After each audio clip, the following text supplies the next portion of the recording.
Elle s'appelait Aminata, une jeune femme douce, réservée, toujours dans l'ombre des autres. Ce soir-là, ses amis l'avaient suppliée de les accompagner à une fête, elle n'aimait pas ce genre d'ambiance. Mais elle avait cédé, juste pour ne pas rester seule à la maison. La musique résonnait, les lumières brillaient, les rires s'envolaient dans la nuit. Et au milieu de tout ça, il était là, un homme élégant, mature, au regard magnétique, il lui parla avec douceur. Il ne l'approcha pas comme les autres. Il la respectait, l'écoutait, la faisait rire, c'était la première fois qu'elle ressentait ça, elle se sentait vivante. Vraiment vivante, et dans ce moment d'abandon, de lumière et d'alcool, elle oublia ses principes, ses limites, elle passa la nuit avec lui. Le lendemain, il avait disparu, pas de numéro.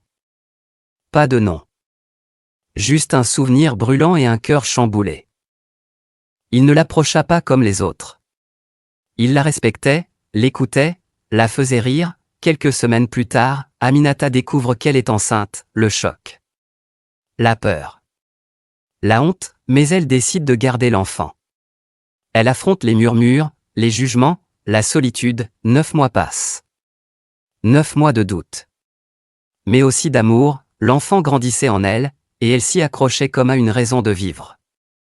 Le jour de l'accouchement arrive, elle est entourée de quelques proches, et soudain, sa demi-sœur entre dans la chambre, accompagnée de son mari pour la féliciter. Aminata tourne la tête, elle le voit, c'est lui, l'homme de cette nuit. L'homme de la fête, le père de son enfant.